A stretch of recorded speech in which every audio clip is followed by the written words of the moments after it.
boyfriend dumped his girlfriend because of her job. But a year later, she became his boss. Hi everyone. Before we get into today's video, I need your help.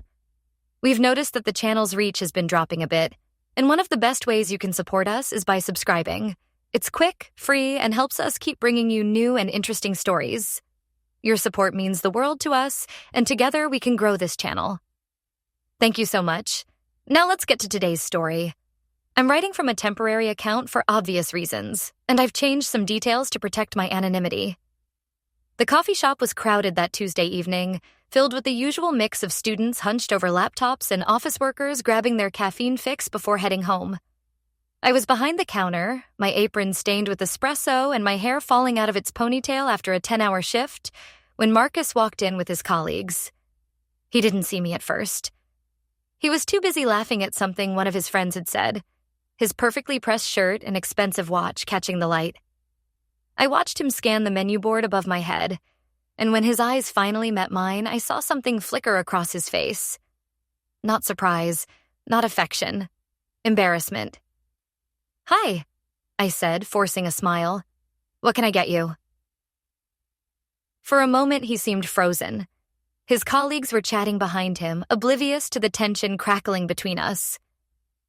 Marcus cleared his throat and ordered a black coffee, his voice carefully neutral, professional. Like I was just another barista, not the woman he'd been dating for 3 years. After I handed him his drink, he hesitated. "Maya, can we talk later?" I nodded, my heart already sinking.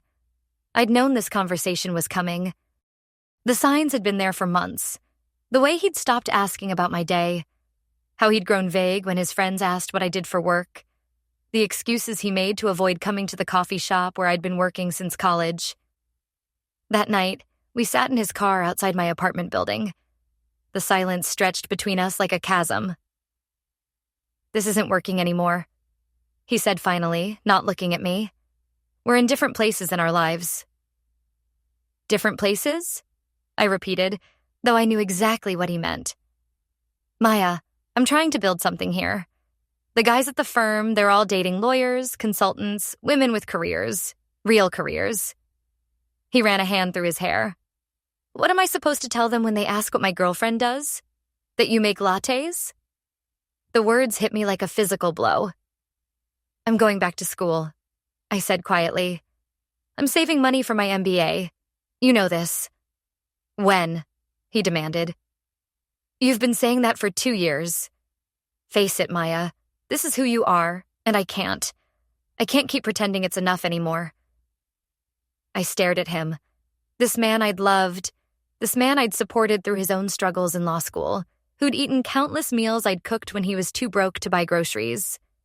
"So you're breaking up with me because I'm a barista?" "I'm breaking up with you because you have no ambition. Because you're content with a dead-end job while I'm trying to make something of myself."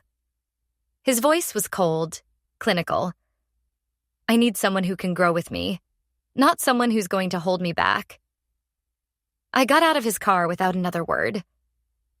As I walked up the steps to my building, I heard him drive away, and with the sound of his engine fading into the night, something inside me crystallized into steel. The next morning, I woke up with red eyes and a determination I'd never felt before. Marcus thought I had no ambition? I'd show him what ambition looked like. I called in sick to work, the first time I'd done that in 3 years, and spent the day researching. MBA programs? Yes, but also shorter-term opportunities. Professional certifications? Online courses? Networking events. By evening, I had a plan that would have made any management consultant proud. The first step was brutal. I needed money, and I needed it fast. So I took on a second job, working nights at a 24-hour diner after my coffee shop shifts. 4 hours of sleep became my new normal. My apartment, never luxurious to begin with, became even more sparse as I sold anything I didn't absolutely need. But I also did something I'd been putting off for years. I enrolled in an accelerated business program at the community college, focusing on digital marketing and business analytics. The classes met on weekends and evenings, which meant I was working or studying every waking moment. My friends thought I'd lost my mind. Sarah, my roommate, watched me stumble home at 2 a.m. only to be back up at 5 a.m. studying, and finally staged an intervention. "Maya, this is insane," she said, taking my textbook away from me. "You're going to kill yourself. And for what? To prove something to Marcus?" "This isn't about Marcus," I said, though we both knew that wasn't entirely true. "This is about me, about becoming who I'm supposed to be." Sarah softened. "You were always supposed to be enough, Maya. Just as you were." But she was wrong, or at least I believed she was wrong at the time. Marcus had seen something in me that I'd been afraid to acknowledge. I had been coasting. Not because I lacked ambition, but because I'd been comfortable in my small world. His rejection had shattered that comfort, and in its place, something fierce and hungry had taken root. The months that followed blurred together in a haze of exhaustion and grinding determination. I discovered I had a natural talent for data analysis and digital marketing strategy. My professors began to notice me, and one of them, Dr. Jennifer Walsh, became my first real mentor. "You have an unusual combination of analytical skills and creative thinking," she told me after I'd aced my third consecutive exam. "Have you considered pursuing this professionally?" I laughed bitterly. "I'm a barista, Dr. Walsh. Who's going to hire me?" "Someone who recognizes talent when they see it," she said simply. "I have some connections. Are you interested in an internship?" The internship was at a mid-sized marketing firm called Brennan Associates. It was unpaid, which meant I had to keep both my other jobs, but it gave me something I'd never had before: professional experience. Real experience, working on real campaigns for real clients. My supervisor, James Brennan, was initially skeptical. "You don't have a degree yet," he said during my first week. "Most of our interns are MBA students from Columbia or NYU. "Give me a chance," I said. "If I don't prove myself in the first month, let me go." He did give me a chance, and I seized it with both hands. I worked harder than any of the MBA students, stayed later, asked smarter questions. When he gave me a small project analyzing customer data for a retail client, I didn't just complete the analysis. I identified 3 new market opportunities that resulted in a 15% increase in sales. "How did you see this pattern?" James asked me, staring at my presentation. "Our senior analysts missed this completely." "I worked retail," I said simply. "I know how customers think, how they behave. The data just confirmed what I already understood intuitively." That was my breakthrough moment. James offered me a part-time position with actual pay, and suddenly I could afford to quit the diner job. I was still working at the coffee shop, but now it was by choice, not necessity. And every day I felt myself growing stronger, smarter, more confident. 6 months into my internship, Brennan Associates landed their biggest client ever, Hartfield Company, a Fortune 500 consulting firm that was looking to revamp their entire digital marketing strategy. James assigned me to the team, and for the first time, I was working on a project that would be seen by executives at one of the most prestigious companies in the city. The presentation was scheduled for a Thursday morning in January, exactly 11 months after Marcus had broken up with me. I stood in the conference room at Hartfield Company wearing my first real business suit, navy blue, perfectly tailored, purchased with money I'd earned through my own talent and hard work, and felt like I was inhabiting a different life. The presentation went perfectly, better than perfectly.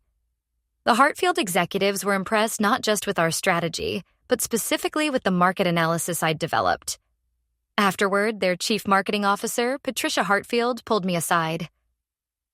"That was exceptional work," she said. "Who did the customer segmentation analysis?" "I did," I said, trying to keep the pride out of my voice. "How long have you been in marketing?" 8 months, I admitted. She raised an eyebrow. 8 months? Where did you work before?" I took a breath. A year ago, I would have been ashamed to answer that question. "I was a barista." Patricia smiled. "Well, you're not anymore. Are you happy at Brennan Associates?" The conversation that followed changed my life. Patricia offered me a position as a marketing analyst at Hartfield Company with a salary that was more than I'd ever dreamed of making. But more than that, she offered me something I'd been searching for without even knowing it: respect. "We're looking for people who understand consumers," she said. "Not just the theory of consumer behavior, but the reality of it. You've lived it. That's worth more than any MBA." I gave my notice at Brennan Associates with James's blessing. He was proud of me, he said, like a father watching his daughter graduate. I also finally quit the coffee shop, though that was bittersweet. My coworkers threw me a party, and my manager, Rosa, hugged me tight. "I always knew you were meant for bigger things, Mija," she said. "Don't forget us little people." But I couldn't forget. Those months behind the counter, those early morning shifts and late-night studying sessions had shaped me in ways that no business school ever could have. They'd taught me resilience, humility, and the value of hard work. They'd also taught me that there's dignity in every job, and that anyone who thinks otherwise is showing you their character, not yours. My first day at Hartfield Company was a Monday in February. I arrived early, nervous but excited, and spent the morning getting oriented, meeting my new team, settling into my office with a window and everything. By afternoon, I was deep in spreadsheets and market research, lost in the kind of work that made hours feel like minutes. I was so absorbed in what I was doing that I almost didn't notice the knock on my door. "Maya?" I looked up, and my heart stopped. Marcus stood in my doorway, looking as shocked as I felt. He was holding a folder and wearing a slightly rumpled shirt, his hair not quite as perfectly styled as I remembered. For a moment, neither of us spoke. What are you doing here?" he asked finally. "I work here," I said, proud of how steady my voice sounded. "What are you doing here?" I just started. "In the legal department. He trailed off, his eyes taking in my office, my suit, the confidence I knew was radiating from every pore. "You work here? At Hartfield?" "I'm a marketing analyst," I said. Then, because I couldn't resist, I added, "I was just promoted from my internship at Brennan Associates. We handled the digital marketing strategy for this company." Marcus's face went through a series of expressions: confusion, realization, and finally, something that looked like regret mixed with embarrassment. "Maya, I had no idea you were—" "What?" "That I was capable of having a real career?" The words came out sharper than I'd intended, but I didn't take them back. He flinched. "That's not what I meant." "Isn't it?" I stood up, and for the first time in our entire relationship, I felt like I was looking down at him instead of up. "You told me I had no ambition. You said I was holding you back." "I was wrong," he said quietly. "Maya, I was completely wrong. I didn't understand." "No, you didn't." I moved around my desk, not to get closer to him, but to establish my territory, my space. "You saw what I was doing, working, saving money, planning for the future, and you decided it wasn't good enough. You decided I wasn't good enough." The silence stretched between us. Outside my window, I could see the city skyline, the same view that had intimidated me on my first day and now felt like a landscape I belonged in. "I'm sorry," Marcus said finally. "I'm so sorry, Maya. I made a huge mistake." "Yes, you did." I sat back down, picked up my pen, and turned my attention to the papers on my desk. "Now, if you'll excuse me, I have work to do." He hesitated in the doorway. Maybe we could have coffee sometime. Talk?" I looked up at him, this man who had once made me feel small and inadequate, who had shattered my confidence and then left me to pick up the pieces. And I felt nothing. Not anger, not satisfaction, not even pity. Just a calm, clear certainty about who I was and what I deserved. "I don't think that would be appropriate," I said. "We're colleagues now. Let's keep it professional." Marcus nodded, his face flushing red. As he turned to leave, I called after him. "Marcus?" He turned back, hope flickering in his eyes. "Welcome to Hartfield Company," I said with a smile that was all business. "I hope you'll be happy here."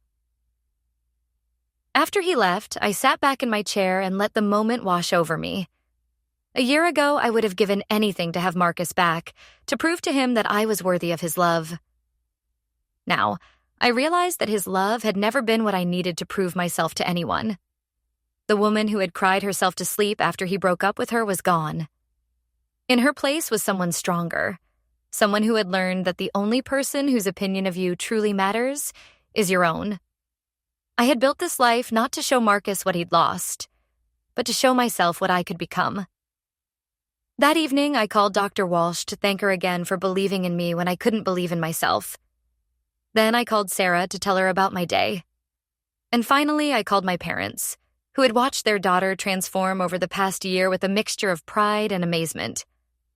"I'm so proud of you, sweetheart," my mother said, not because of the job or the success, but because of how you picked yourself up and kept going.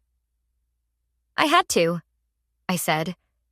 I finally realized that no one else was going to build the life I wanted. I had to do it myself. And that was the real lesson I'd learned over the past year. Not that I needed to prove myself to Marcus or to anyone else, but that I owed it to myself to become everything I was capable of being.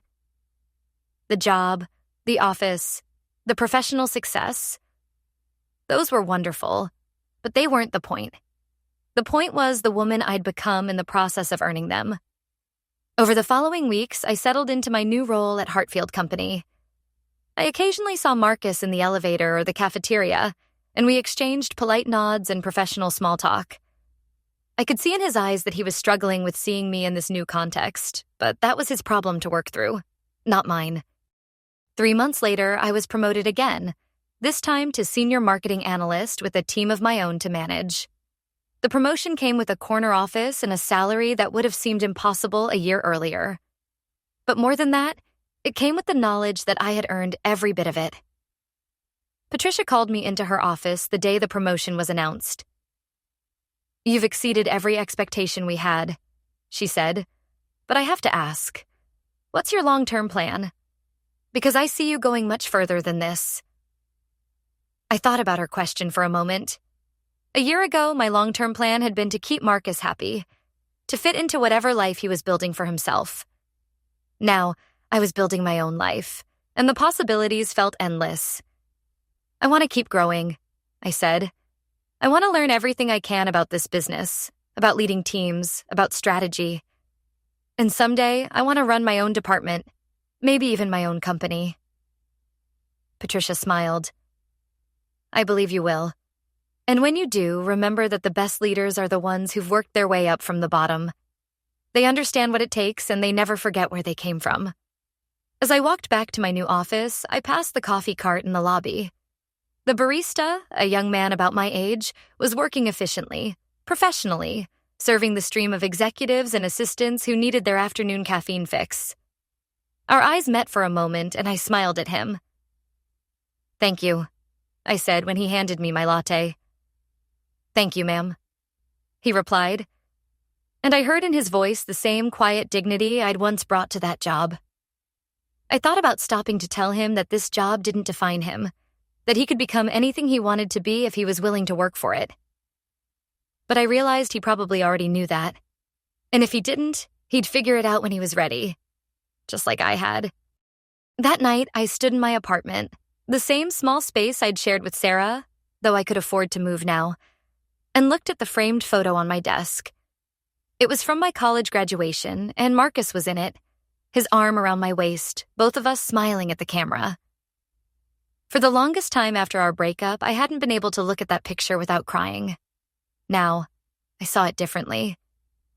I saw a young woman who had potential she didn't even know about yet, standing next to a man who would soon teach her the most valuable lesson of her life, that she didn't need his approval or anyone else's to become extraordinary. I thought about taking the picture down, but decided to leave it where it was. Not because I missed Marcus or wanted him back, but because it reminded me of how far I'd traveled, how much I'd grown, how different I was from the girl who had once believed that someone else's opinion of her worth was more important than her own. A year ago, Marcus had broken up with me because he was ashamed of my job. Now, we worked for the same company, and I outranked him. But the real victory wasn't that I'd surpassed him professionally. It was that I'd learned to value myself independently of what anyone else thought.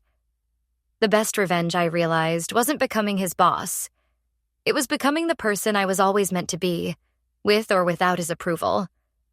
It was discovering that I didn't need to prove myself to him or anyone else, because I'd already proven everything I needed to prove to the only person who really mattered, myself.